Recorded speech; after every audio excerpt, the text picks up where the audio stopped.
সুপ্রিয় বন্ধুরা, আপনারা যারা দীর্ঘদিন ধরে আমার ফেসবুক ফ্রেন্ড এবং ফলোয়ার হিসেবে রয়েছেন, তারা হয়তো এর পূর্বে দেখেছেন যে চাঁদপুর শহরের মিশন রোডের মাথায় বাদশা নামের একটি কুকুরকে আমি প্রায় প্রতিদিনই খাবার দিতাম।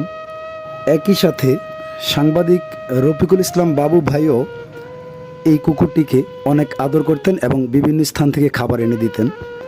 আর এই কুকুরটি মিশন রোডের মাথায় যারা থাকতেন অনেকেই তাকে অনেক আদর যত্ন করতেন এবং যে তাকে বাদশা বলে ডাক দিতেন তার কাছেই ছুটে যেত।